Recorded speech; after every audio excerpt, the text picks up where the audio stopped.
Assalamualaikum warahmatullahi wabarakatuh. Selamat pagi dan salam sejahtera bagi kita semua. Senang sekali saya Miranti Paramita selaku Marketing Communications dan Public Relations Knightfrank Indonesia dapat kembali membantu acara pagi hari ini, yaitu Jakarta Property Highlights Online Press Conference First Half 2026 yang hari ini fokusnya ada pada sektor retail dan industrial. Sebelum kita memulai acara, saya ingin mengucapkan terima kasih kepada rekan-rekan media yang sudah menyempatkan waktunya untuk dapat hadir di acara kami pagi ini. I would also like to welcome our management and team from Knightfrank Indonesia for joining us today.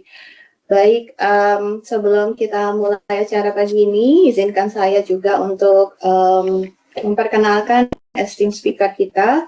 So before we start, I would also like to introduce our esteemed speaker for today. First of all, we have Mr. Jackie Chung as Knightfrank Asia Pacific ESG Director. Good morning, Jackie. Good morning, everyone. I think you are still on mute, yeah. Good morning, everyone. Thank you for joining us today, Jackie. Thank you for your time. Okay, next we have Bapak Frank Tumewa as General Manager General Agency Knightfrank Indonesia. Good morning, Pak Frank. Selamat pagi semua, selamat pagi Andi. Selamat pagi. Next we have Ibu Syarifah Syaukat, our Senior Research Advisor of Knightfrank Indonesia. Good morning, Ibu. Selamat pagi Mbak Anti, selamat pagi Bapak dan Ibu semua. Baik, before we start, I would also like to inform our rundown for today. So after this introduction, we will have the first presentation by Jackie Chung on the regional perspective of retail ESG, and then followed by presentation by Ibu Syarifah Syaukat on retail and industrial from our local perspective. Okay, so without further ado, let's start with the first presentation from Mr. Jackie Chung. Jackie, the floor is yours. Thank you. Okay, thank you very much. Good morning, everyone. By way of introduction, I'm Jackie Chung, the ESG lead at Knightfrank Asia Pacific. And I basically take care of the ESG activities across our Asia Pacific regions.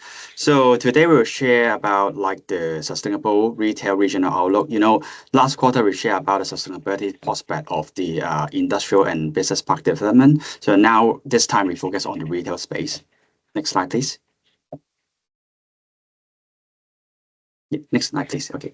So how to shape good and sustainable retails and a successful retail? Basically, we need to consider three major players mandate and also the driving force for them.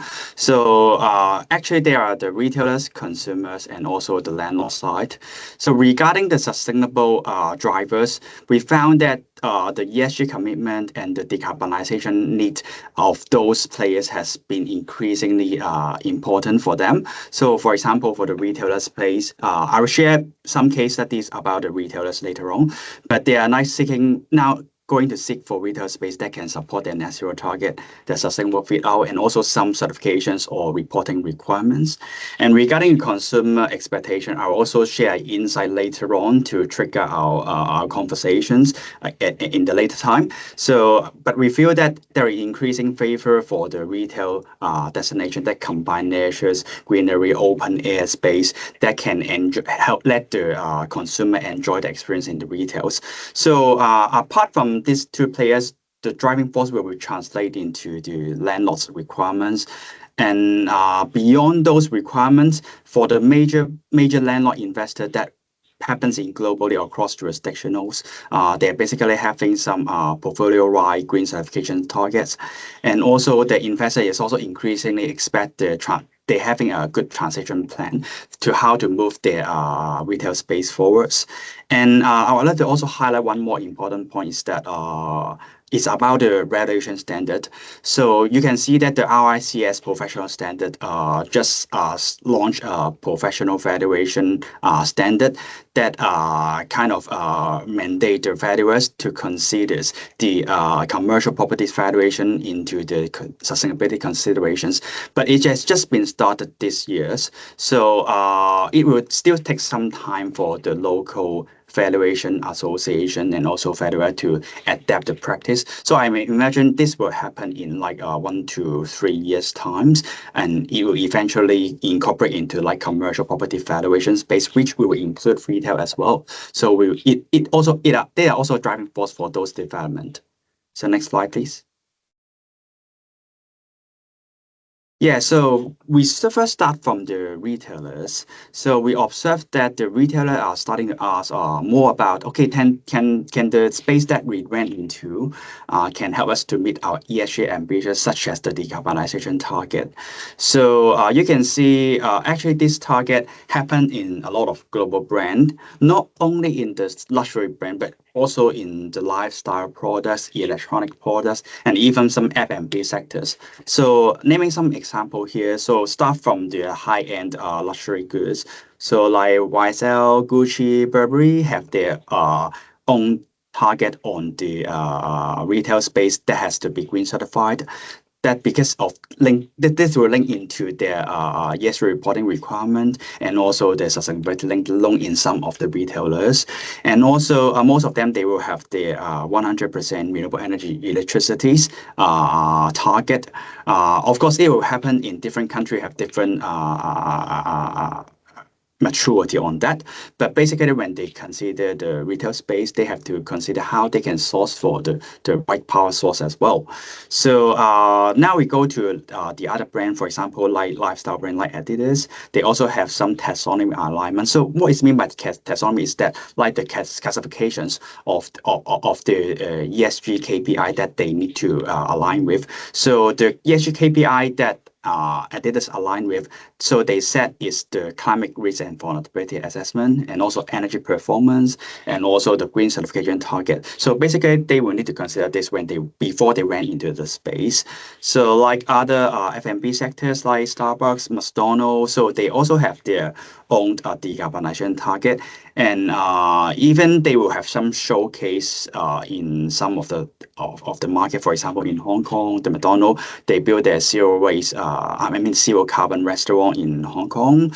And like Starbucks, they continue to invest in more packaging innovations, and also more than 10,000 of their coffee house are verified for the certifications for green. So basically, to summarize, what the retailers may look for is first of all, when they look for the space, they have to check with the landlord whether the ESG ambitions align with them, and then they have to check with the retail whether it's like green certified that can support them to build green retails.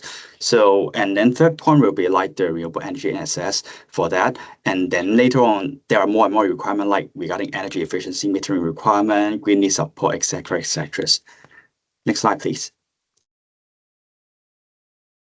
So, but actually we have to realize the fact that unlike office sectors, retail sector is I mean, it's not harder, but will require more effort to align the approach with the landlord and tenant because of the characteristic. You know, the tenant profile could be very, very different. Some could be like operating as like a F&B, like supermarket. The operation practice is so different. And also in retail space, usually have a more frequent fit-out cycles. So which will also affect the waste and embodied carbon and performance on that. And also the customer experience is also remains the most critical thing. So right, you cannot create a space that without thermal comfort, but just for energy savings. So have to balance between both. So that's why the retail sustainability effort actually needs a tailored approach.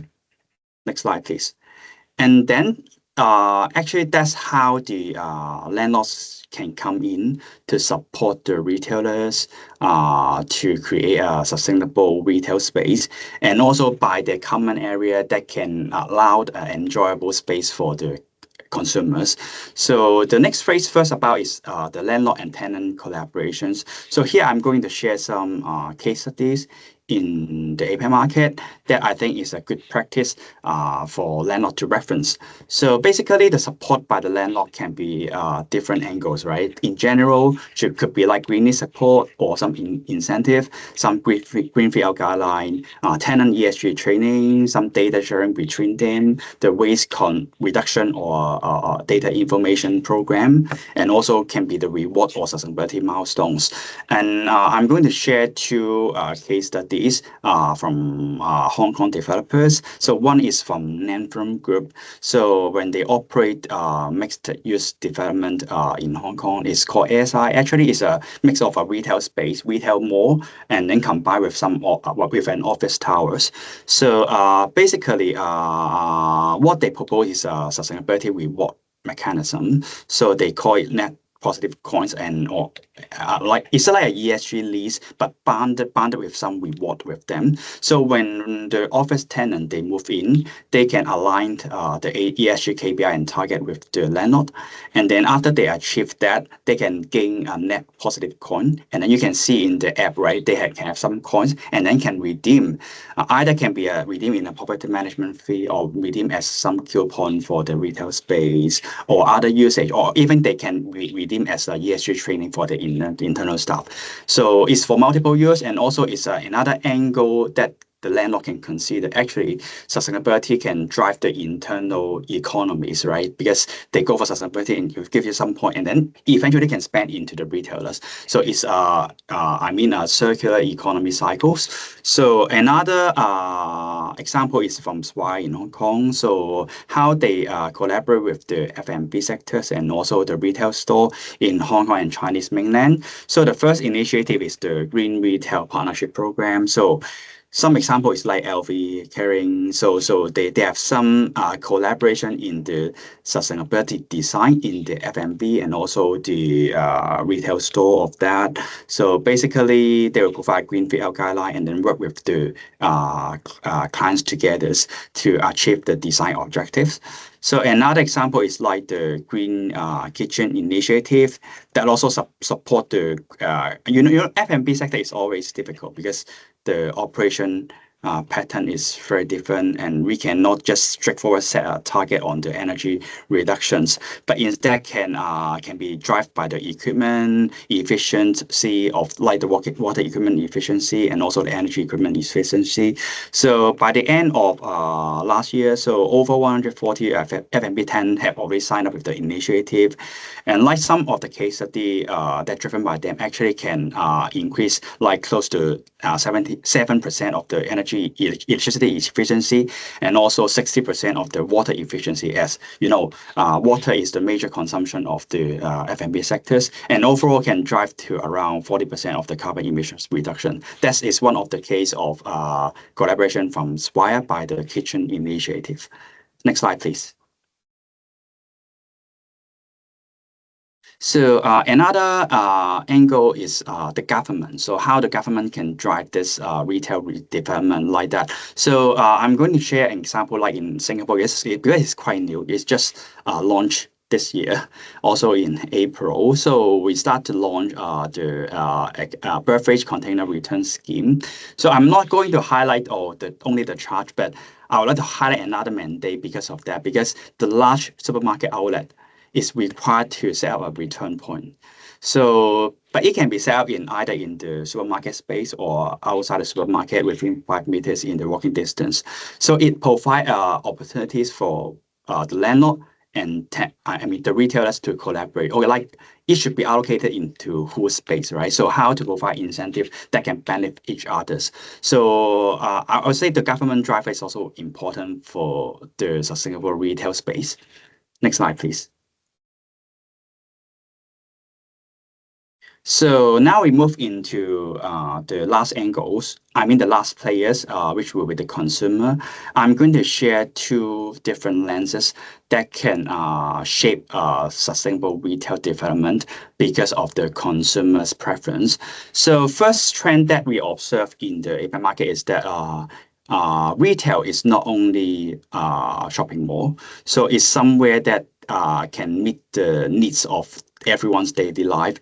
And because of that, it becomes the part of the livability requirements. So like in last year, only in Singapore only, we just start to launch it, but it may evolve in other market later on. So we have carried out the quality of life survey in Singapore. So surveying our citizens in Singapore, like how they considered the priority when the developers development make their development, and also rank their first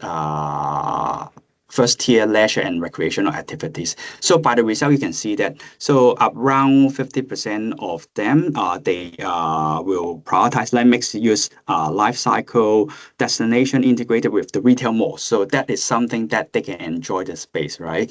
And when they rank for the top 5 leisure and recreational activities, you can see that like dining options, of course, is the thing, right? And then the travel is of course the thing, right? But the third point will be that like shopping needs. And then there are also some requirement on the greenery space and also gardens for the 5th point. So you can, by this kind of result, you can see that what are the expectations for the residents to go for leisures and how to let them enjoy the space that when they go shopping. What about the situation in like Indonesia? So I think it's like a kind of a global trend as well. They are not only treating the retail as a shopping mall, but a space that can enjoy. They need some open space, that integration that can bring the kids to enjoy together. And going forward, I'm going to show 2 case studies. Next slide, please. So the first case study is the Singapore Jewel Changi Airport is a successful case that the developer bring in the sustainability angle and greenery in the part of the visitor journey. So it's all not. You can see this, the retail development is not only for a shopping mall, so they create a lot of photo spot and also some family spots for it. And actually there are some also there are canopy part, garden walkway, and overall this development is certified by green certifications, and the energy efficiency is very good. And like in this model, occupancy rate is also actually always above 90% of the occupancy rate. And just by the last quarter is around 93%. And like the medium rent is also it's like the high end side, like in the CBD level. The median rent that we extract from the last quarter is around 28 Singapore dollar per square feet. So it's a quite high side on the for the performance of the retails. So next slide, please. Another example is actually in Malaysia. So it's also it's a quite new retail. Actually, it's just within 3 years. It's quite new. So it's the TRX mall. So it's the original when they developed it is already framed as a, integrated sustainability is one of the key details of that. So because in a high pack urban areas, so the developer feel that it need to be a green space that can bring the residents can enjoy it over there with mixed use development and also urban lit in a partly urban district. So basically, when you see from the design, there is a lot of space in the rooftop area in the top floors. They are open air space. So we feel that it's also one of the trend that to build have some open air retail areas for that. And they also consider climate resilience features and connect to a central urban park for that. And this development is also certified by green certifications by LEED and also the local GBI requirement. Next slide, please. Yeah, next slide, please. Yeah. So another angle that I would like to bring into like our discussion is that for the consumer lens, right? Apart from going to the retail that can let them enjoy with their lifestyles. So the next is whether they will purchase, whether they will consume over the retail, right? So by statistics only, I know it could be like very first subjective and personal by the statistic, but I just would like to bring it into conversations. So some of the survey locally also suggest that the knowledge of the Indonesian consumer on environmental friendliness is quite high, and also the green attitude was also classified as the agri categories by local research, and also by another research house PwC. They also, when they carry out the research for the consumer behavior, it was also found that more than 50% of the consumer, they also prefer eco-friendly packaging products. So that's why a lot of global brand, they now also think about a different rate in terms of reducing their packaging. So again, so do you agree with this trend? So like a high environmentally knowledge plus the green attitude, then it will be a higher intention to purchase at the green store. Of course, if there are some incentive to rebate those rewards, it will be also fruitful for that. So I would like to just bring in another angle, sustainable purchasing. It can be one of the considerations for green retails. Next slide, please. So overall, to end our conversation today, so to summarize, there are three major players that we should consider when we think about our future retail design. And because of the driver over there on sustainability, we feel that sustainable retail space should be a trend going forward, which is not only relying on green certification, on greenery only, but environment that can let the residents to enjoy in a social terms. So, for example, like open airspace, our West Coast retail development, that our team members will elaborate a bit on the performance later on. And also, what about the Indonesian consumer expectations for the next generation for the retail space, and how it will be performing will be further elaborated by our team members later on. So I hope this can bring a lead in for our conversation today into the retail conversation locally. Yeah, thank you. Thank you so much. For highlighting the sustainable retail across the region. We hope to see more retailers empower consumers to embrace a sustainable lifestyle. So moving on to the next presentations, which will be focusing on our local market.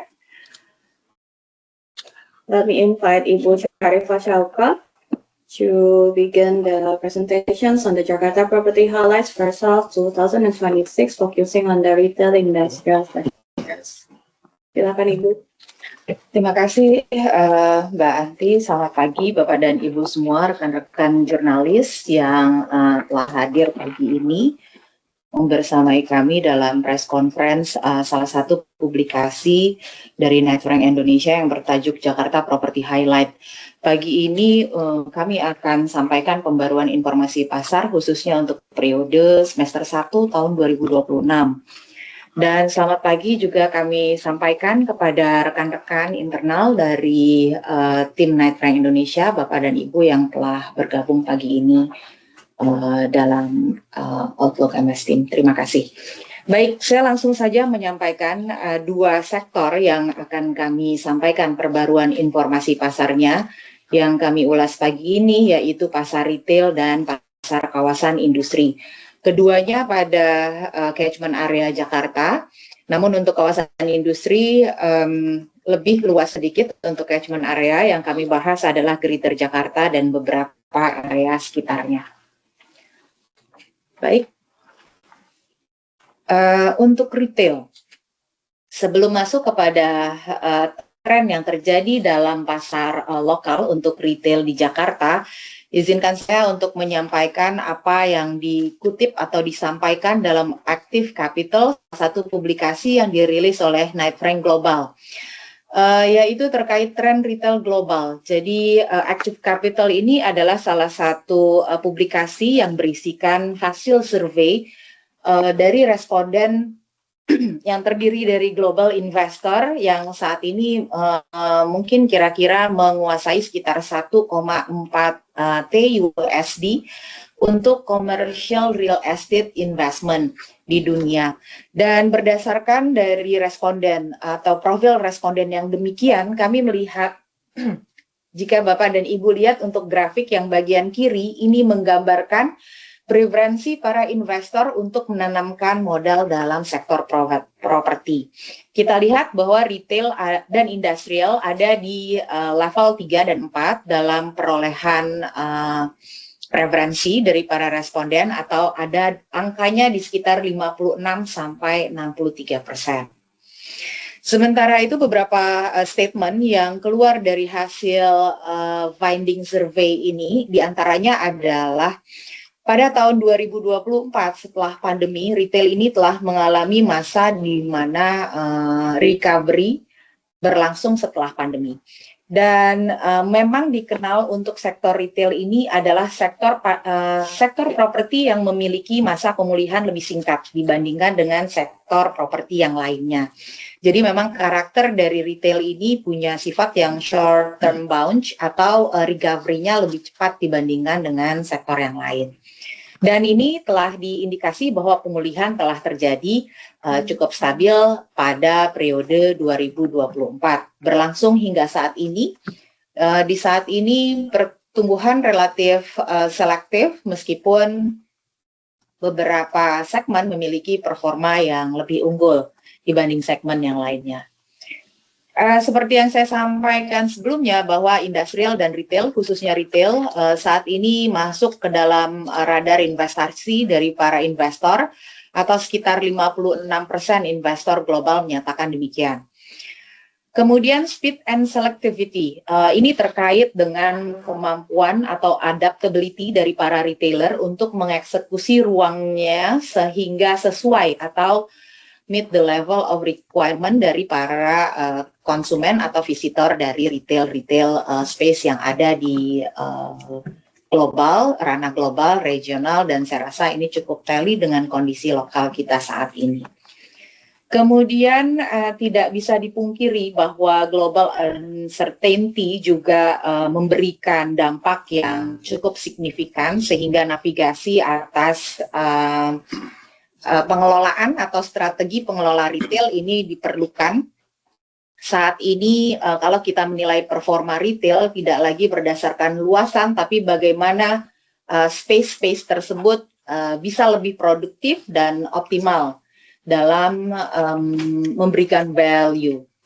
Kemudian demographic shift and technology adoption, saya rasa ini salah satu juga yang mewarnai bahwa kondisi atau profiling demografik dari suatu kawasan memberikan nilai atau warna tersendiri terhadap dinamika retail space saat ini, termasuk juga teknologi adoption. Karena kita tahu bahwa multi-channel marketing tidak lagi bisa dihindari saat ini, which is adopsi atau adaptability retail dan juga landlord terhadap IT implementation sudah sangat menjadi backbone dalam operasional retail saat ini. Berikutnya, baik, saya masuk ke dalam angle atau perspektif retail di pasar lokal. Saat ini di Jakarta total pasokan retail ada sekitar 4,4 juta square meter dan tingkat keterisiannya masih di angka sekitar 78%. Semenjak pandemi memang kita berada pada keterisian ruang, rata keterisian ruang di bawah 80%. Jadi start di semester 1 2020 di masa pandemi, sebelum pandemi kita berada di angka sekitar 80-an% ya, bahkan di 2014 saya rasa itu adalah angka di mana rata tingkat keterisian retail tertinggi di Jakarta di angka sekitar 91%. Dan di pandemi terkoreksi sekitar 77% dan memang recovery-nya masih terus berlangsung dan kita juga mengetahui bahwa performa dari pemulihan ini tidak terjadi merata pada seluruh kelas atau seluruh segmen, tapi terjadi selektif, ya, beberapa mungkin lebih unggul dalam proses recovery-nya terkait keterisian ruang. Untuk harga sewa dan service charge, kami lihat bahwa saat ini ada sedikit peningkatan atau penyesuaian di angka sekitar 1,2% rental growth dari retail space di Jakarta.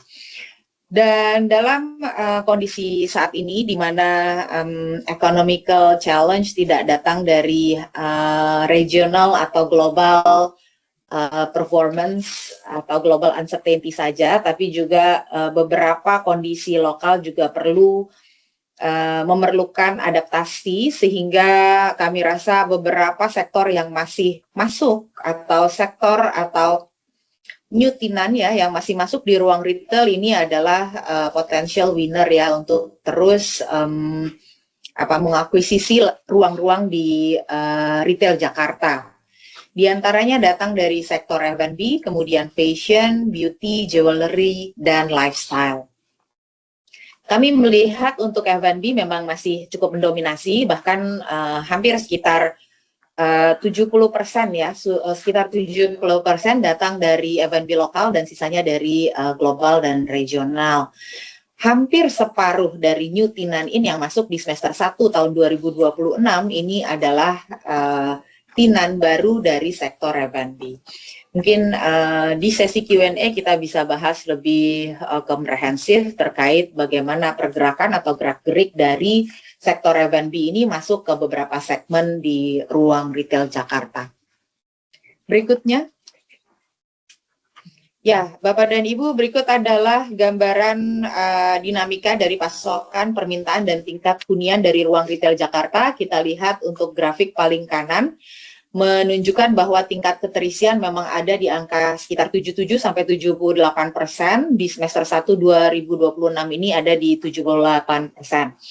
Dan untuk pasokan memang kita di Jakarta saat ini ada 2 building retail baru yang masuk di semester 1 tahun 2026, salah satunya memiliki performa yang cukup baik, fully occupied, setelah hadir sekitar the last 1 year ya. Baik, berikutnya. Baik, Bapak dan Ibu, berikut adalah grafik yang menggambarkan rata harga, baik itu harga sewa maupun harga service charge. Di gambar yang bagian kiri menggambarkan bahwa rata harga sewa overall masih stabil, angkanya sejak tahun 2024. Mungkin kelihatan di garis yang warna merah, ada penyesuaian atau peningkatan harga sedikit ya, itu adalah kelas tertinggi atau kelas high-end dari segmen retail di Jakarta. Sementara untuk service charge, kita lihat untuk seluruh kelas overall sejak tahun 2022 masih berada pada angka yang sama atau stabil untuk service charge di ruang retail Jakarta pada seluruh kelas. Berikutnya. Yap, beberapa pie chart ini yang kita lihat pada slide di depan kita, bagian kiri menggambarkan existing retail yang ada di Jakarta saat ini, dominasinya ada di selatan Jakarta sekitar 35%, sementara future retail didominasi oleh 2 kawasan aja atau 2 wilayah saja, yaitu pusat dan selatan. Sementara itu untuk new tenant in berdasarkan sektor, seperti yang saya sampaikan sebelumnya bahwa food and beverage atau F&B ini mengakuisisi sekitar 47% ya dari hitungan kami sebagai ekosistem yang kita sebut sebagai new tenant in di dalam ruang retail di Jakarta saat ini. Berikutnya. Yep. Berikut adalah market overview untuk retail. Bisa kami sampaikan bahwa total pasokan saat ini ada di angka sekitar 4,4 juta square meter, ruang kosongnya hampir 1 juta ya, 966.000 sekian square meter, dengan rata keterisian sekitar 78,2%. Seperti yang saya sampaikan bahwa memang untuk retail yang tipe sewa, ini umumnya memiliki keterisian yang lebih baik dibandingkan dengan strata title.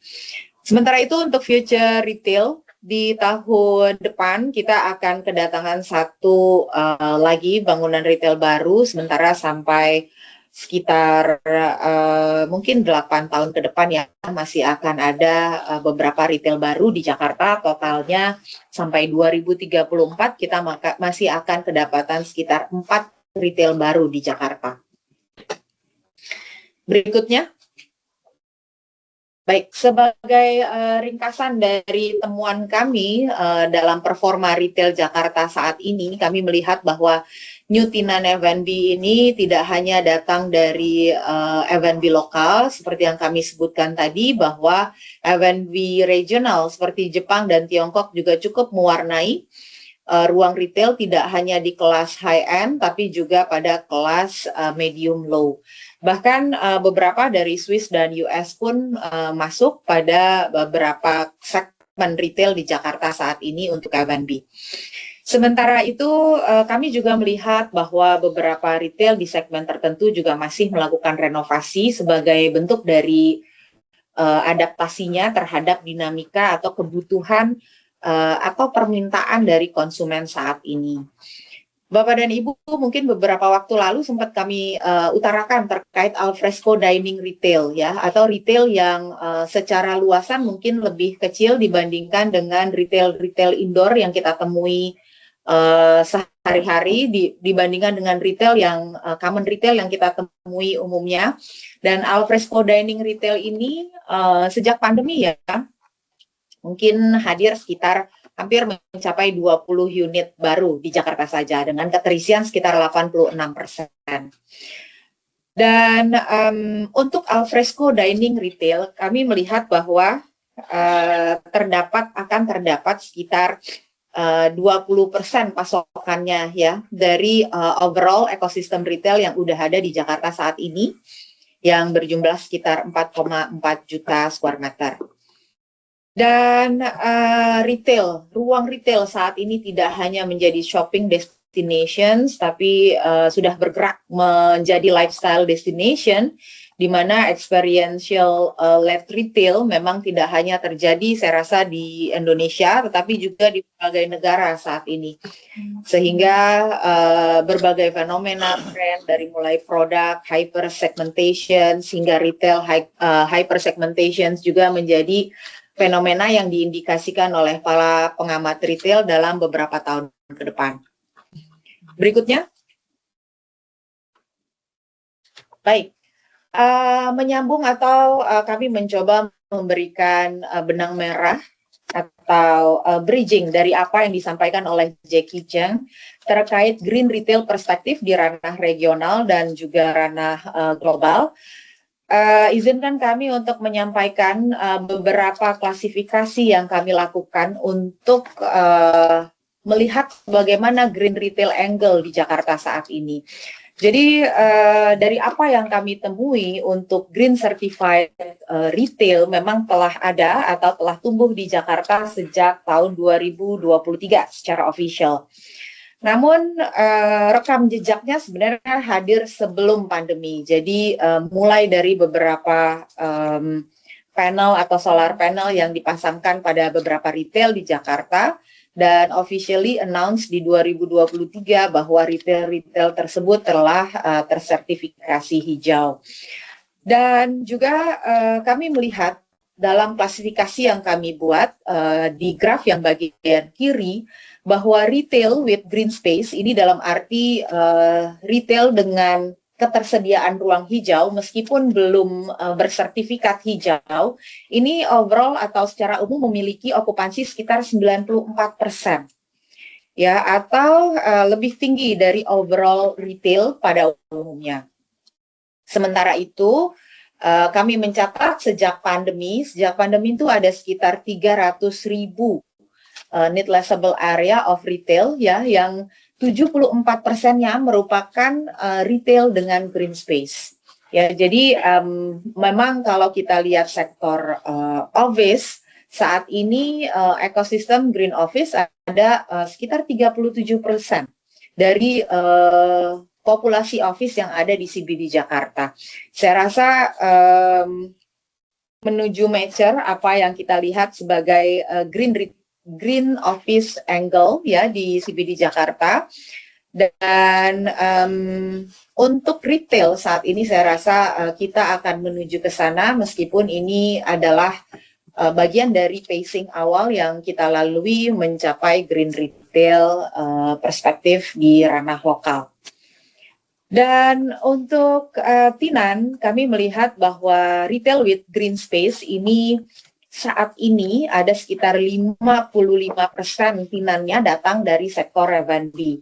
Jadi memang sangat pragmatis bahwa preferensi dari customer kita saat ini lebih kepada ruang-ruang dengan comfortness yang memang teli untuk ruang-ruang yang berbasis ESG dengan biophilic ini memang menawarkan kenyamanan yang lebih di ruang-ruang terbuka dan juga memberikan experience yang berbeda dari common retail pada umumnya.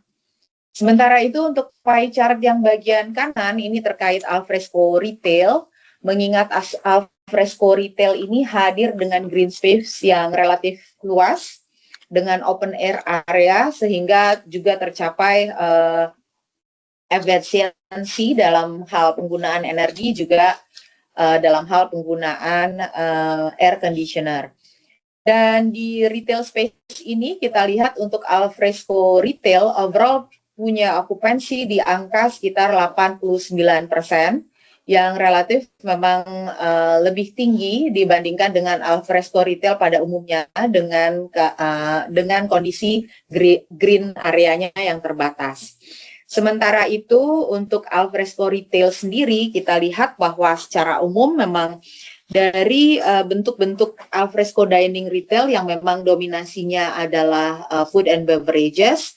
Ini dari kalkulasi kami, dominasi F&B di ruang alfresco retail ini ada mulai dari 45% sampai 95%. Jadi memang cukup tinggi dominasi dari F&B sektor di alfresco dining retail space. Dan untuk areanya di Jakarta secara umum kami lihat bahwa Jakarta Selatan ya menjadi area sebaran alfresco retail yang cukup intensif, diikuti dengan Jakarta Barat dan Jakarta Timur. Berikutnya.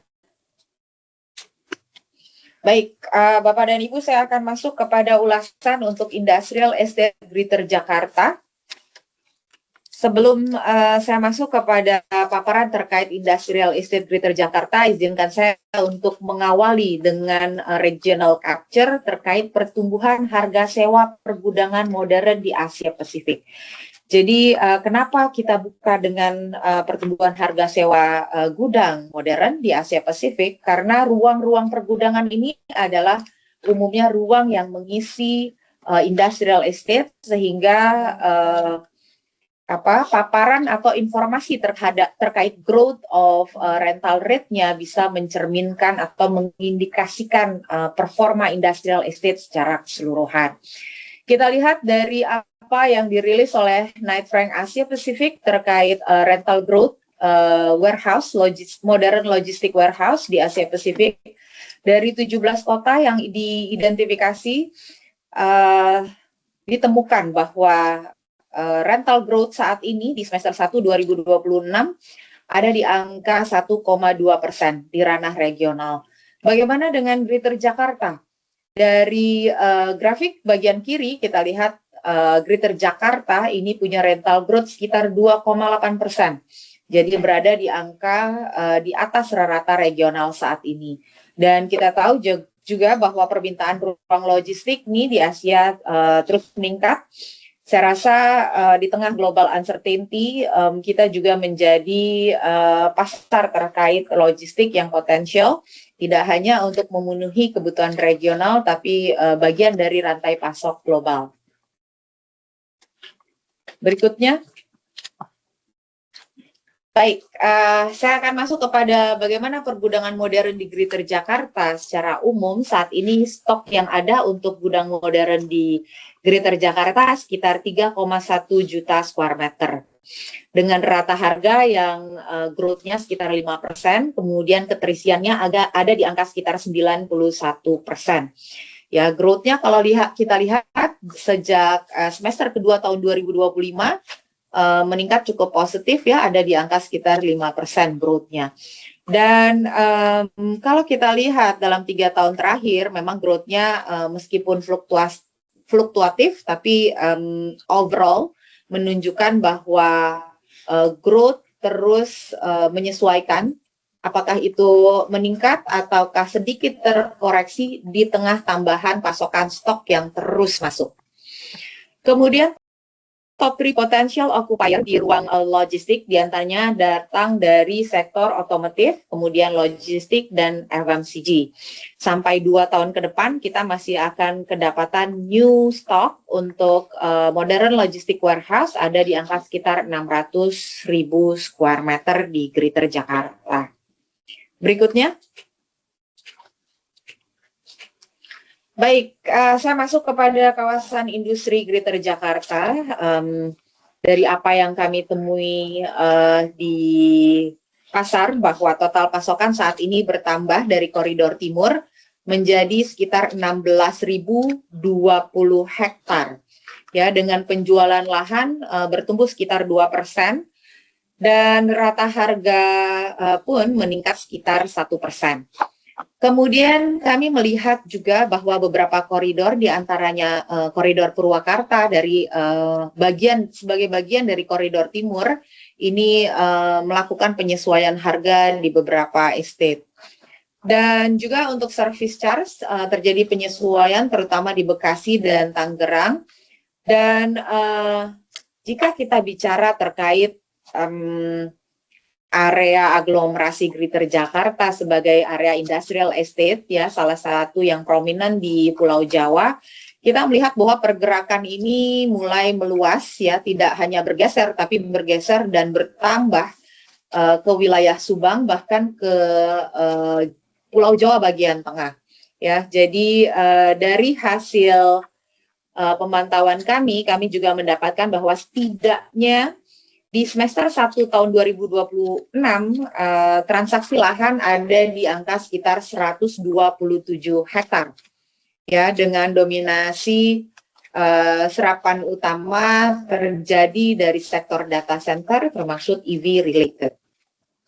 Berikutnya. Baik, Bapak dan Ibu, berikut adalah gambaran pasokan, permintaan, dan tingkat penjualan untuk lahan di kawasan industri Greater Jakarta. Jadi kita lihat bahwa take-up rate atau tingkat penjualan masih relatif stabil, ya, seperti yang saya sampaikan tadi, tumbuh sekitar 2%, dan supply pun bertambah, ya, dari koridor timur. Kami juga melihat bahwa beberapa estate memiliki land bank yang akan siap untuk dirilis sebagai additional stock dalam beberapa tahun ke depan. Berikutnya. Yap. Bapak dan Ibu, berikut adalah gambaran serapan lahan. Untuk grafik bagian kiri, ini menggambarkan serapan lahan yang terjadi di beberapa submarket atau beberapa wilayah industrial estate di Greater Jakarta. Untuk grafik yang menggambarkan semester 1 tahun 2026, grafik batang bagian kanan, ini menggambarkan warna kuning muda dan biru muda sebagai bagian dari refleksi Bekasi dan Karawang sebagai submarket yang unggul di Greater Jakarta. Tapi kita juga lihat bahwa gambar di grafik batang berwarna biru tua ini menggambarkan wilayah Cilegon dan Serang yang tahun lalu juga menjadi highest absorber di Greater Jakarta. Dan di 2024 kita lihat gambar yang agak berbeda dengan warna hijau, yaitu wilayah Subang yang juga menjadi the new provider, the new potential provider untuk para industrialis di beberapa sektor yang spesifik.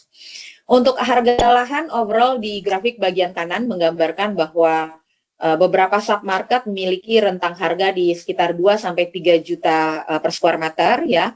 Dan kita lihat untuk garis warna hijau tua dan hijau muda ini menggambarkan Subang dan Sukabumi yang overall memiliki harga di bawah rata tersebut 2-3 juta.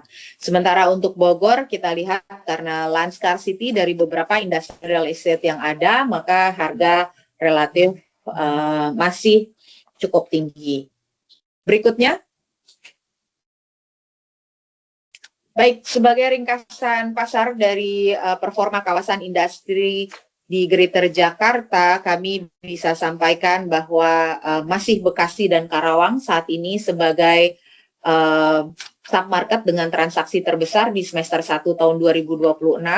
Dan kami melihat bahwa occupier yang aktif di semester 1 2026 datang dari data center, F&B, manufacture, ya, termasuk di level berikutnya ada EV related. Dan kami lihat juga memang aktifnya data center ini tidak terlepas dari ekonomi digital yang terus tumbuh, ya, dan juga bergaining position kita di ranah regional untuk tumbuhnya teknologi berbasis digital.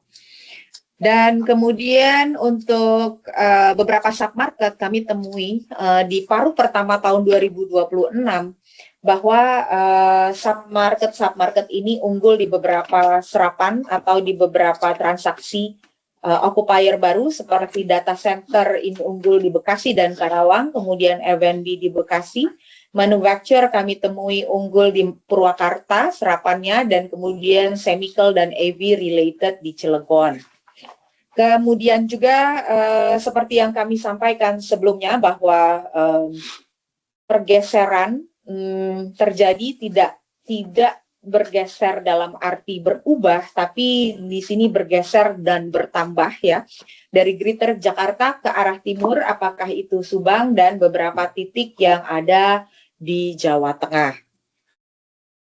Berikutnya, saya rasa ini adalah slide terakhir untuk sesi berikutnya Q&A session. Jika ada hal-hal yang perlu kami konfirmasi kembali atau kita eksplorasi lebih lanjut dari kondisi pasar lokal, ya, yang tentu saja mungkin Bapak dan Ibu membutuhkan juga gambaran regional terkait dua performa pasar tadi, retail dan industrial, saya persilahkan di sesi berikutnya.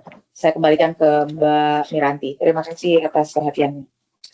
Baik, terima kasih untuk Bu Sari atas insights yang diberikan terkait dengan sektor retail dan industrial.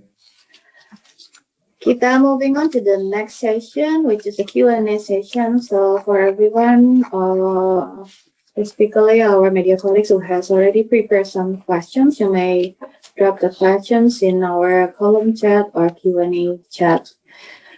So, okay, we have one questions from Mbak Hilda. Halo Mbak Hilda, semoga sehat ya Mbak. So, Mbak Hilda has 5 questions. The first one until the third one, I think is related more into the retail markets, yeah, retail sectors. So, Jackie. Hello, Jackie. Hello. Hello. Hello. So, Yeah. these 3 questions also for you. Would you be able to help us on answering these questions? Yeah, right. So for the ESG related question, right? The first question is it about the question about how effective the experimental retail concept can boost the more occupancy, but just not for the good foot traffic, right? So regarding the first question, so I think from a real estate consultant perspective, how we will rank or rate a successful retail, I agree that it's not only in terms of footfall, but it's also about the GTO, right? About the gross turnover of the retail space. But from a developing perspective, a retail that can enable visitors to continue visiting that space, and also it's the most important point. That's why when I share some case studies over there, so it's usually our angle is about how the retail can create a space that can and let the consumer enjoy the lifestyles. So and then eventually they will need to spend the F&B over there. But whether they will buy the product, it really depends on the personal behavior. So and also their needs. So I will not conclude that okay, whether they will go for window shopping or not window shopping, because it's their personal point of view. But if the retails can create a space that can let them enjoy over that space, bring their families members, enjoy their daily life over there. And also the retail itself is able to attract the different variety of retailers that I mentioned before, because some global brand they have the mandate to rent into like the green retail space, and then if it's not, they have to do a certification by themselves, and then they have to align the ESG ambitions with the landlord. So having the green retail can also enable the landlord. They will be able to select what kind of retailer they can partner with. But it's overall, it's their retail strategy about who they partner with. But the more sustainable the retail is, the more chance that the landlord are able to partner with different kind of retailers over the world that can be a pace-making living lifestyles. So I think that will be my first question answers. And regarding occupancy thing, I think Sally has just responded to your questions because she just highlights some occupancy stability of the green certified retail space in Jakarta. And second question, like measurable correlation and data between commercial retail building and green certification. I think Sally also highlight some figures for you in terms of the occupancy resilience on that. And you know, from the examples that I just highlight with you about the Jewel, the case, it's always on the high occupancy side, and the rental rate is also comparable to the CBD areas. So usually the pay up sustainable and pace-making retail space can maintain a high occupancy rate and also a good rent. And the third question is about, it's an interesting question, and also I think I also highlight a bit in the presentations. Indeed, the survey I present from like a research house like PwC, they also have another statistics saying that like more than 70% they are willing to pay more for that. But I didn't highlight that statistic into our conversation because I think overall it's also subjective. It's very personal whether we'll pay for more. And if I ask these questions, I think most of the human life, they may need to think about what is the products instead of, okay, whether we will pay more to buy a sustainable product is too direct. But in terms of, maybe I can reshape the question. So if you buy a product that without packaging or with packagings, but without packaging, but with a lower price or a same price, I think a lot of they will also able to bring their own bags, and they also they do not need those packaging in the electronic products. For example, if you buy some phones on that, you can see a lot of global brand like Samsung, like Apple, they are like now phasing out their packagings as well. So I think overall the environmental practice is like they are willing to accept the sustainable products, but I will not comment on whether they will pay more because it's very personal on that. Yeah, hope that can answer your questions.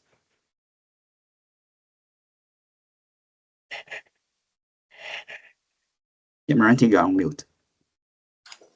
Awesome. Okay, thank you, Jackie, for the answer. So, Ibu Sari, would you like to add on? Okay, thank you, Jackie. Overall, regarding the regional overview, yeah, for retails, particularly in a green angles. I would like to add for number 1, maybe, yeah, and number 3. Oh yeah, sorry. I would like to add number 1 and number 3 for retail, particularly. Number 1 about how effective experiential food traffic. Ya, jika kita bicara terkait retail, The Wealth Report yang dirilis oleh Knight Frank di sekitar bulan Maret lalu menyebutkan bahwa salah satu tren retail di ranah global, jadi kita dalam beberapa tahun ke depan mungkin di beberapa kota seperti New York, kemudian di London atau di Shanghai, ya, termasuk juga di Singapura, dan saya rasa tidak terlepas juga dalam hal ini Jakarta. bahwa tren retail itu bergeser dari product hyper segmentation into retail hyper segmentation. Apa sih pembedanya? Pembedanya adalah sentuhan yang diberikan oleh retail di dalam memberikan experiential basis. Ya, jadi misalnya saja, saat ini ketika kita sebut retail mulai bergeser ke bentuk retail hyper segmentation, ya. Jika satu brand meluncurkan, let's say produk, ya, mereka akan melihat bahwa di mana retail, mereka tidak akan melihat di mana retail dengan segmen, let's say medium, atau middle up, atau middle low. Tapi lebih spesifik, ya, hyper segmentations ini akan melihat bahwa ketika ada produk baru, retail mana yang cocok untuk produk ini. Catchment areanya seperti apa, jadi tidak hanya demografi, tapi juga psikografi dari pengunjung. Psikografi adalah gambaran gaya hidup dari pengunjung. Ya, dengan gaya hidup dari pengunjung ini, maka experiential basis yang seperti apa yang perlu di-launch di format-format gerai yang akan disediakan oleh brand tersebut.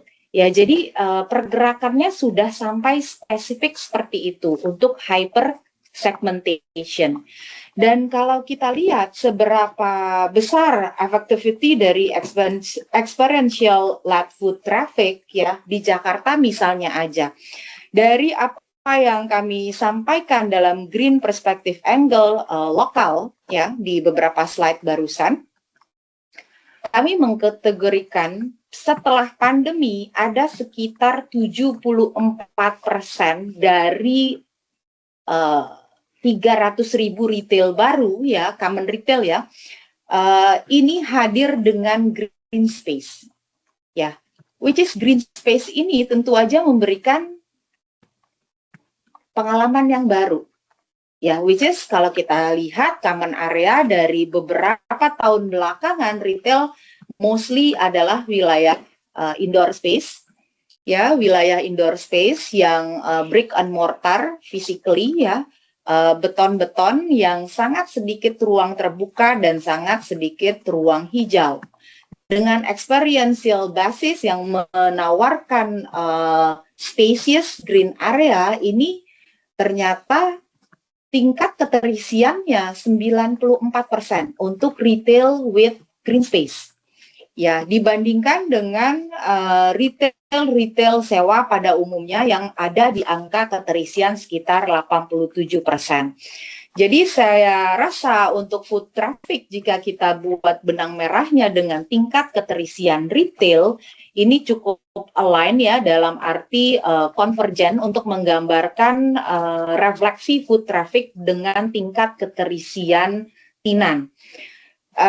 Bahwa ketika food traffic-nya tinggi, maka keterisian tinan atau vakansi menjadi sangat rendah. Ya, jadi dari apa yang saya sampaikan sebelumnya, bahwa retail with spacious green space ini punya keterisian yang lebih tinggi dibandingkan common retail pada umumnya, yaitu sekitar 94%.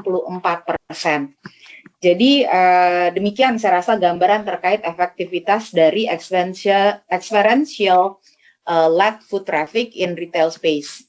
Kemudian adakah willingness to pay, ya, dari konsumen di Jakarta, ya, terkait produk-produk yang berbasis sustainability. Kalau kita mengacu pada beberapa penelitian yang disusun oleh private institution dan juga salah satunya dari academic institution terkait preferensi customer dalam produk sustainability. Di situ disebutkan ada optimisme bahwa setidaknya lebih dari separuh responden menyatakan ada willingness to pay di sana. Tapi saat ini di 2026 ini kita berada pada economic challenge yang mungkin tidak terlalu baik, dalam arti sensitivitas kita terhadap harga itu cukup tinggi saat ini, ya. Meskipun beberapa penelitian menyebutkan bahwa optimisme atau antusiasme konsumen terhadap produk-produk berbasis sustainability itu tinggi, ada willingness to pay dari yang dinyatakan oleh lebih dari separuh responden ya pada beberapa publikasi tersebut terkait green preference produk. Namun kita tidak bisa hindari bahwa sensitivitas harga saat ini menjadi salah satu pertimbangan. Jadi memang itu yang perlu diformulasikan kembali oleh para peritel, bagaimana memberikan gimmick atau insentif yang bisa diterima oleh masyarakat saat ini, tidak hanya pada segmen tertentu, tapi saya rasa ketika kita bicara hyper segmentation, maka produk harus lebih cermat, pintar untuk masuk ke seluruh segmen dengan formasi packaging kah atau formasi pemasaran yang lebih tepat sasaran pada seluruh segmen. Saya rasa demikian untuk 1 dan 3 ya. Baik, ya, mungkin bisa dilanjut. Mungkin bisa saya tambahkan, nyalain kamera. Saya tambahkan sedikit mungkin untuk nomor 1 ya. Nomor 1 itu memang kita dari mall mereka harus tetap berusaha ya, dengan diantaranya itu untuk memperbanyak F&B, kemudian entertainment, kemudian yang salah satu juga mereka harus memberikan pelayanan kepada customer yang lebih personalized ya. Jadi memanfaatkan program loyalitas. Kemudian salah satu yang tetap perlu adalah memadukan offline dan online.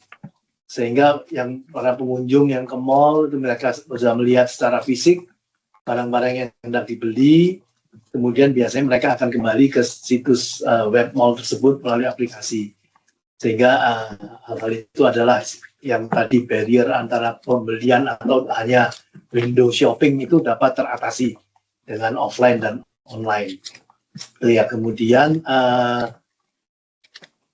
untuk yang nomor 3 ya tadi mungkin ada tambahan yang apakah sustainable itu masih akan mereka itu berlaku ya.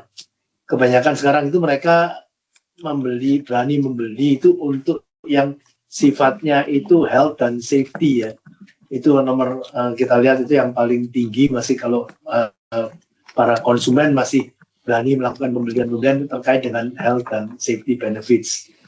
Kemudian yang kedua adalah untuk yang barang-barang berkualitas, mereka juga masih berbelanja. Mungkin itu saja tambahan dari saya. Terima kasih. Oke. Baik, silakan Bu Sari. Mungkin mau dilanjutkan untuk pertanyaan ke-4 dan 5 ya. Ini ada campuran nomor 4 ke industrial ya, telepon bawahnya nomor 5 ini terkait retail ya. Silakan Bu. Baik, terima kasih Mbak Hilda untuk Cilegon ya. Bagaimana readiness-nya Cilegon memasuki let's say green industry lah gitu ya, dalam logistik dan clean energy supply. Kira-kira gitu ya. Oke. Kalau kita lihat memang overall Cilegon ini menjadi hasil temuan kami dalam paruh pertama tahun 2026 menjadi submarket yang juga diperhitungkan untuk EV related industry. Ya, submarket yang diperhitungkan untuk EV related industry. Namun kalau kita melihat maturity dari Eastern Corridor, which is Bekasi dan Karawang, let's say ya mungkin sekarang bertambah ke area Subang, kita rasanya tidak bisa membandingkan bahwa ekosistem Cilegon ini akan sama halnya dengan submarket Eastern, ya, khususnya untuk EV related. Di sini karena disebutkan juga like baterai, manufacturing, yang seperti itu ya. Kita tidak bisa membayangkan bahwa ekosistem ini akan tumbuh sama untuk jenis industrinya. Meskipun kami sebutkan bahwa ini adalah potential alternative for EV related submarket ya. Karena untuk Eastern Corridor EV relatednya berbasis pada car passenger saat ini. Ya, sementara untuk Cilegon kita melihat bahwa EV relatednya ini terkait kepada heavy equipment ya, atau bukan car passenger ya, yang misalnya aja kalau kita sebut heavy equipment untuk forklift kah, untuk truk, untuk bus, yang seperti itu EV relatednya yang komponen-komponennya bisa disediakan di Cilegon karena memang energi resourcesnya saat ini sudah cukup baik di Cilegon, termasuk juga steel resources. Saya rasa ini salah satu keunggulan dari Cilegon, dan chemical bases di sini juga cukup banyak sebagai aglomerasi dari chemical sector ya, sehingga Cilegon cukup siap untuk jenis EV related yang demikian. Namun bagaimana dengan green-nya? Saya rasa untuk green ya, green pada industrial estate kita memperhitungkan setidaknya 3 hal. Yang pertama adalah water use, kemudian energy power, yang setidaknya sudah mulai dilakukan untuk renewable energy. Dan tentu aja water treatment atau waste water treatment ini menjadi salah satu yang diperhitungkan sebagai green industrial estate. Ya, saya rasa ketiganya secara operational ini telah diatur oleh pemerintah sebagai enabler untuk mandatory action ya, bahwa ada ambang-ambang batas yang perlu dipenuhi oleh pelaku industri terkait 3 benchmark tadi yang menjadi bagian dari green benchmark ya. Namun kita memang perlu komitmen yang lebih kuat ketika green action kita perlu diperhitungkan sebagai portofolio hijau. Karena MNC atau sektor-sektor atau investor global ketika masuk kepada green industrial estate, mereka pasti akan melihat bahwa renewable energy ini sebagai backbone dalam 5-10 tahun ke depan atau jangka panjang untuk sustainability. Karena kenapa? Karena penggunaan fossil fuel atau energi-energi yang digunakan saat ini seperti batu bara dan seterusnya, dalam waktu tertentu akan habis ya, sifatnya akan berkurang dan habis, sehingga kita perlu beralih ke renewable energy. MNC perusahaan atau industrial yang sifatnya global ya, yang berskala global, mereka pasti akan beralih ke renewable energy yang ini perlu di-provide dan dipastikan bahwa kita bisa berkembang ke arah sana. Ya, which is resources-nya banyak, kita punya angin, kemudian hydro, kemudian juga solar panel tentu saja, belum lagi geothermal dan seterusnya. Namun perlu kita pastikan bahwa ekosistem kita siap untuk mendrive ketersediaan energi dalam sisi renewable. Ya, jadi kesiapannya tidak hanya seperti yang tadi Jackie sebutkan, misalnya untuk retail ada beberapa important player yang bermain di situ atau pemangku kepentingan. Dalam hal ini untuk industrial, kita tidak hanya membutuhkan komitmen dari para landlord termasuk industrialis, tapi dalam hal ini government sebagai enabler atau yang mempersiapkan infrastructure soft policy, saya rasa menjadi urgent atau memiliki significant role untuk menuju kepada green industrial estate ke depannya. Berikutnya di nomor 5 ya, negara Blok M. Negara-negara mana lagi yang potensial menjadi destinasi experiential sekaligus lifestyle? Boleh saya bantu? Boleh, silakan Pak Frank. Biar Bu cari bernapas dulu. Baik, pertanyaan kelima.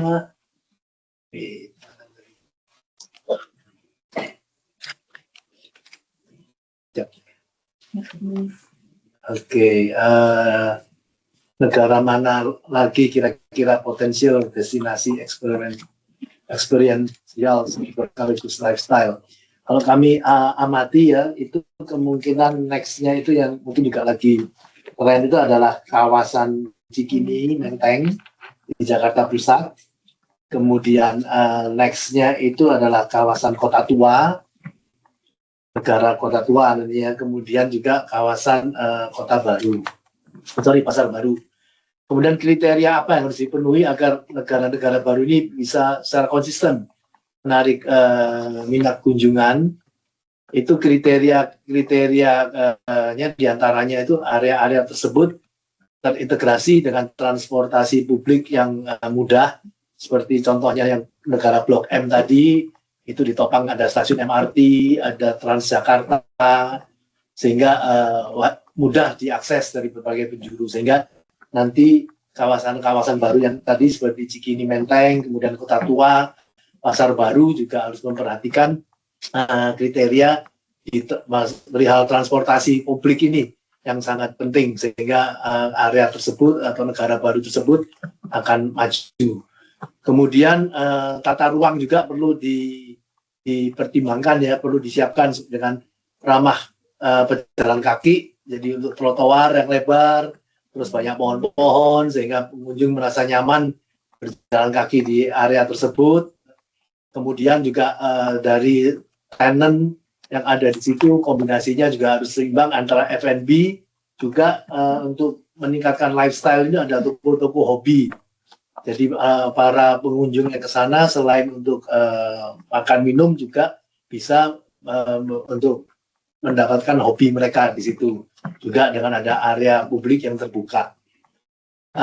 Saya rasa itu ya. Salah satu lagi juga diperlukan adalah untuk kriterianya keamanan dan kenyamanan, sehingga kawasan lifestyle tersebut secara aman ya dan nyaman selama 24 jam, sehingga para pengunjung misalkan nongkrong di situ, bersantai di situ, kuliner di situ, semua itu dapat dirasakan dengan aman dan nyaman.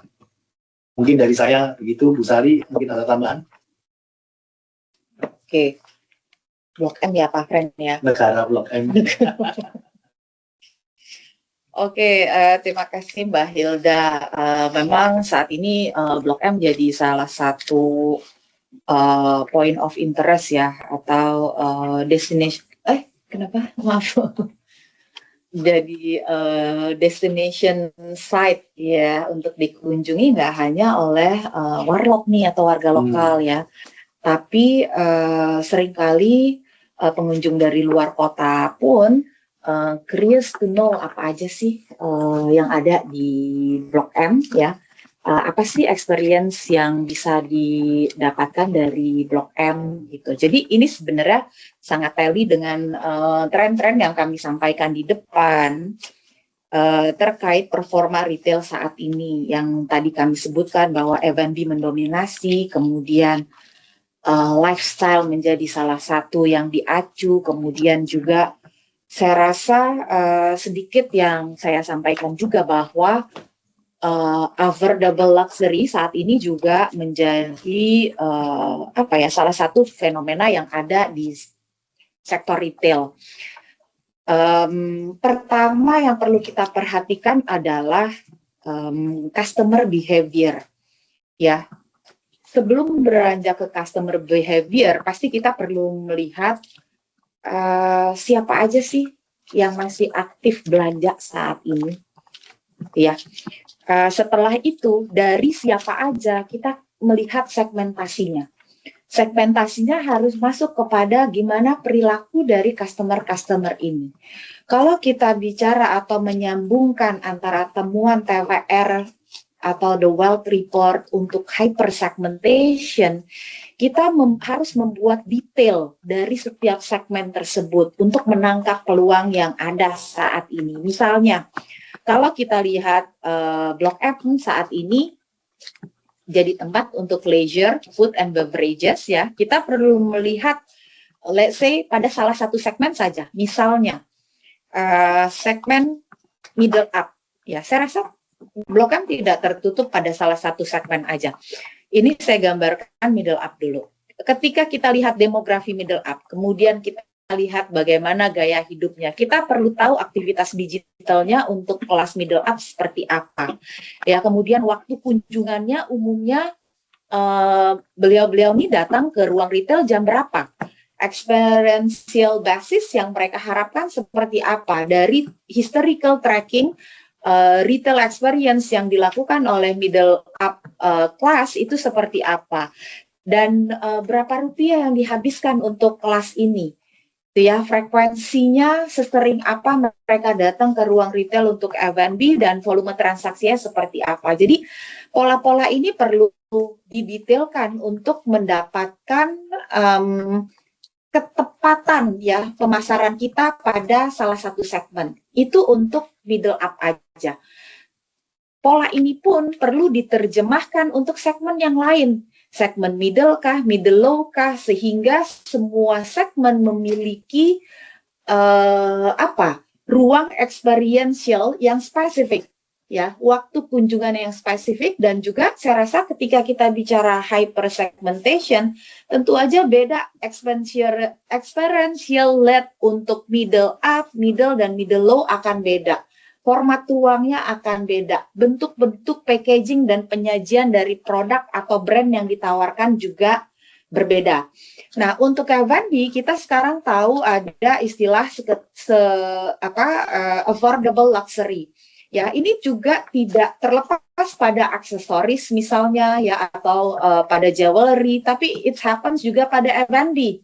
Ya, F&B yang sifatnya luxury, yang mungkin bisa mencapai ratusan ribu untuk secangkir kopi ya, sekarang juga diburu. Lipstick effect itu. Ya, it's a part of lipstick effect ya, bahwa leisure ini akhirnya datang untuk memenuhi pemuasan kebutuhan ya, karena mungkin untuk big packet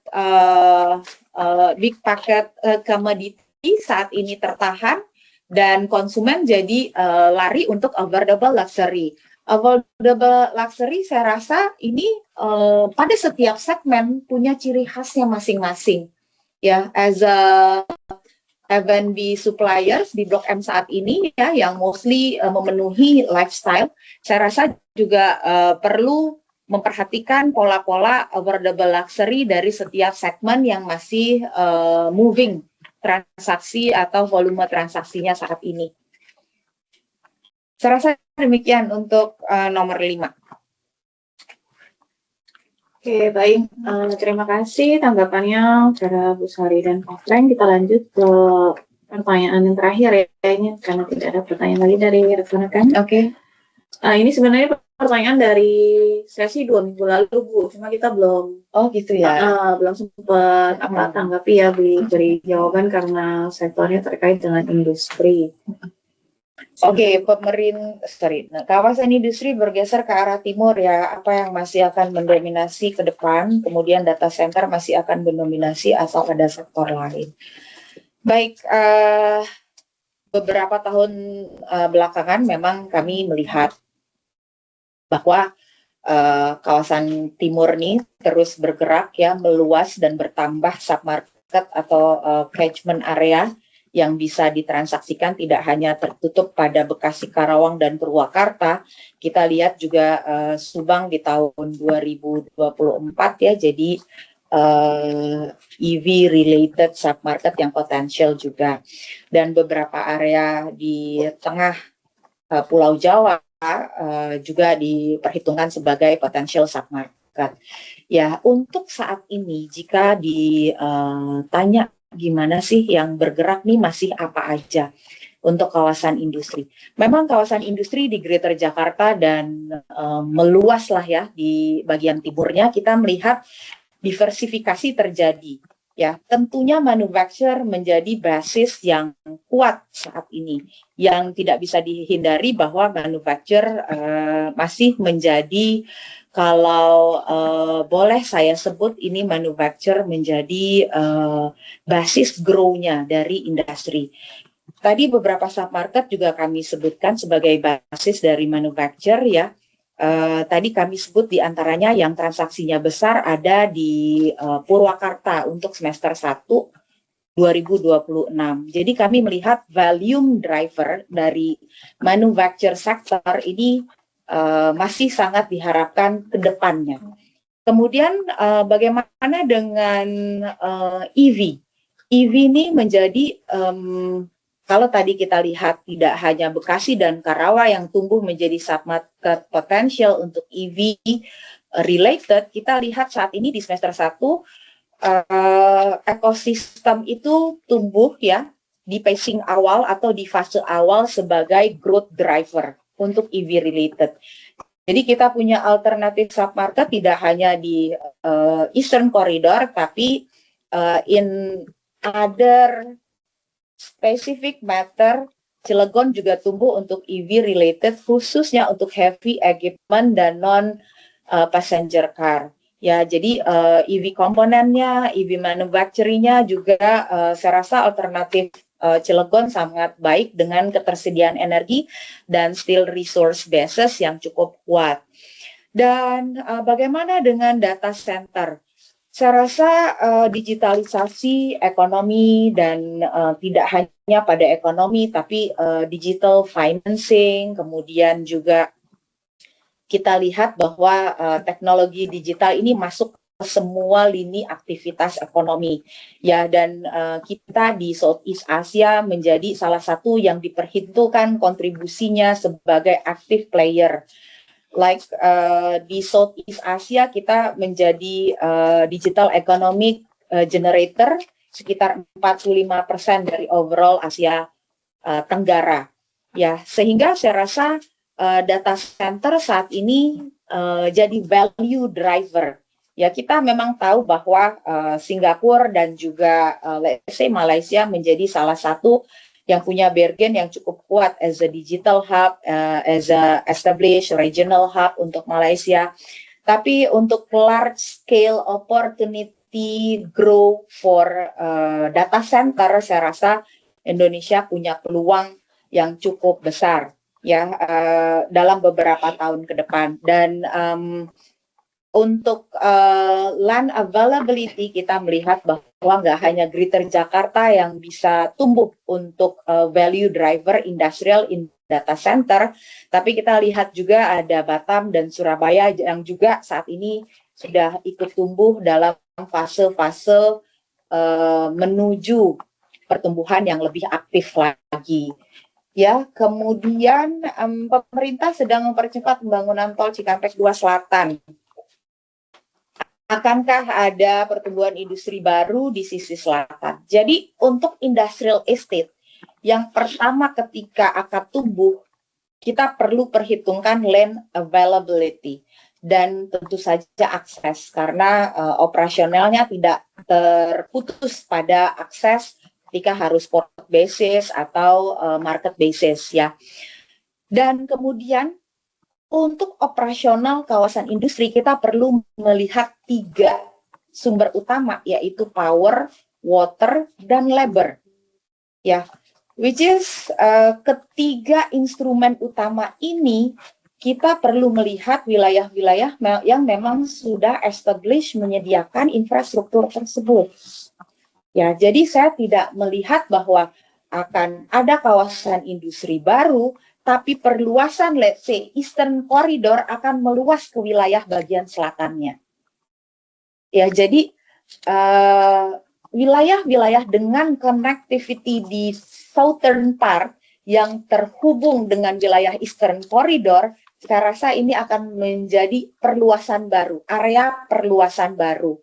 Ya, kalau kita lihat Cikampek Selatan, let's say, satu dan terus ke selatan ya, ini menjadi area-area yang kemungkinan akan menjadi area-area perluasan dari Eastern Corridor, which is Bekasi, Karawang, Purwakarta saat ini ya. Jadi wilayah tersebut akan memperluas aglomerasi Eastern Corridor into Southern Part ya, ke wilayah bagian selatannya.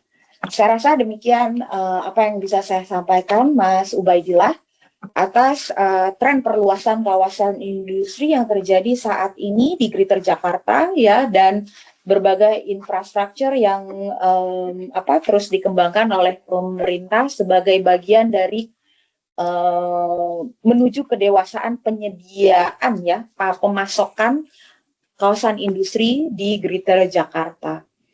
Saya rasa demikian. Terima kasih atas beberapa pertanyaan dan partisipasi dari para jurnalis. Saya kembalikan ke Mbak Miranti. Silakan Mbak Miranti. Baik, terima kasih saya ucapkan kepada Bu Sari juga yang sudah menanggapi pertanyaan terakhir dari Mas Ubaidillah. Dengan berakhirnya sesi Q&A, karena kita tidak memiliki pertanyaan lagi ya dari rekan-rekan media, kami rasa cukup kami akhiri saja sesi hari ini. I would also like to thank you to all of our speakers for sharing their valuable insights today. We hope today's discussion has provided clearer pictures of Jakarta's property market, specifically on the retail and industrial sectors, as well as the importance of retail sustainability from a regional angle. Thank you so much for JP. So I think that will conclude our session for today.